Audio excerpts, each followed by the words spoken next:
Good morning, good afternoon, good evening. This is Alan Burgos from the hashtag Walk with Lan channel. Welcome and welcome back to our channel. Guys, if you are not yet subscribed to our channel, please do it so now so that you can be a part of this growing family. Officially, we are now 8,862 subscribers. Thank you so much, guys. God bless you all. Mahal na mahal ko po kayo. I love you all. Okay, sige. Ang pag-usapan po natin today ay yung national naman po tayo, no? National politics or national issues. No? Pag-usapan po natin si Pangulong Bongbong Marcos, okay? At ang KOJC, ang Kingdom of Jesus Christ. Okay, ni Pastor Apollo Kibuloy o Apollo Kibuloy in Davao City, no? Si Apollo Kibuloy ay not originally from Davao, no? He is a Kapampangan, I think, no? He came from Kapampangan. Okay? At saka ito naman si Pangulong Bongbong Marcos, Ilocos Norte ito, no? Anak ng dating Pangulong Ferdinand Marcos Sr. Okay? Ano lang, no? Sinuwerte at naging Pangulo ng Pilipinas, no? Sa tulong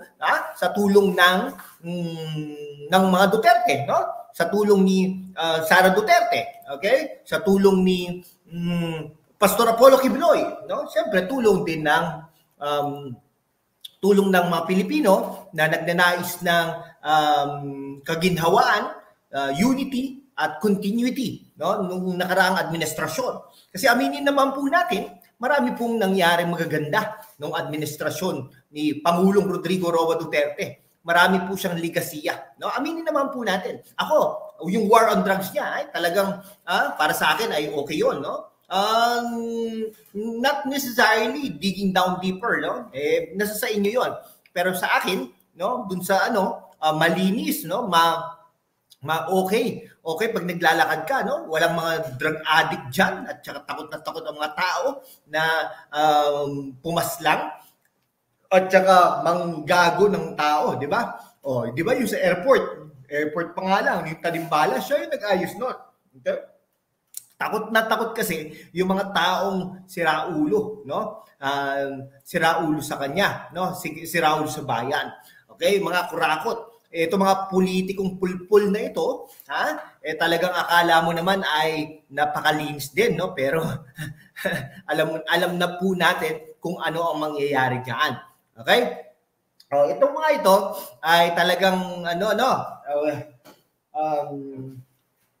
hindi ko talaga maintindihan. Pero anyhow, ang sinasabi kasi, walang utang na loob si Pangulong Bongbong Marcos sa KOJC. Ano? Ayan po ang pag-usapan natin, ha? Kasi matatandaan ko, no? Ang nag-cover lang talaga nung eleksyon kay Bongbong Marcos ay ang SMNI na talagang ina-affiliate sa KOJC or Kingdom of Jesus Christ ni Pastor Apollo Kibuloy. Nung debate, no, siya yung parang parang kay Robin Padilla. Robin Padilla, walang pag-asang mag-number 1 yan kung hindi in-interview ni Pastor Apollo Kibuloy na nakitaan ng talino, nakitaan ng para pagmamalasakit sa bayan. Yun po ang katotohanan. Ganon din kay Bongbong Marcos. Totoo lang, sa totoo lang po, pag tumakbo si Sara Duterte, talo niya si Bongbong Marcos. Yun po ang katotohanan doon. Wag po tayo mag-anuhan, no? Ang pag-endorse po ito nga si Gibo Teodoro, no? In-endorse ba yan ni Bongbong Marcos? Hindi po, no? Hindi po. Nakita ko po yan, naririnig ko po yan si Pangulong Bongbong Marcos nung nagtatalumpati, parang wala man lang binanggit na Gibo Teodoro, no? Wala po. Kung may mga utang na loob lang yung mga politikong yan, no? Hindi, alam nyo, utang na loob nyo dapat kay Sara Duterte. Jingo Estrada, JV Harris ito, sabi nga, hindi mananalo kung hindi inendorso ng mga Duterte. Yung mga katotohanan po, kung may utang na loob, wag po kay Bongbong Marcos, kay Sara Duterte. Ngayon, Pangulong Bongbong Marcos, may utang na loob ba sa KOJC? Siyempre naman, opo. No, opo, SMNI, no? Pero ano po to, it's a separate issue, yung mga crimes allegedly na kinumit ni Pastor Apollo Kibuloy. Iba po 'yon. Kung may katotohanan 'yon, anuhin talaga 'yan, no? Ikulong, no? Hulihin, ganon. Pero yung paghuli naman ay yung tama lang, no? Okay, ba't kailangan hukayin? Ba't kailangan i-destroy ang property ng KOJC? Hindi po ganon, no? Intelligence, kaya billion-billion intelligence yun, no? hintayin yung lumabas. Hintayin yung lumabas. Kung hindi lalabas, hindi mabulok na siya doon para rin siya nakakulong doon. Nakuha nyo?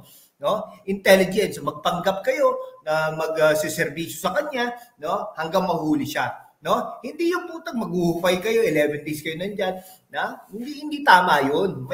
There is something wrong with that. I'm not a lawyer, pero makikita mo ang kamalian doon. No? Ngayon, may utang na loob, meron po. No? Tingin natin, hindi mananalo. Hindi po talaga mananalo without the help of Sara Duterte, without the help of KOJC, without the help of SMNI. Tandaan nyo, no? Galit na galit ang mga dilawan dyan kay Bongbong Marcos. Halos kung nakakamatay lang pagmumura, ay namatay ng matagal yan si Bongbong Marcos. Okay? Yun po ang katotohanan doon. Okay? Bakit kailangan di ba? Kung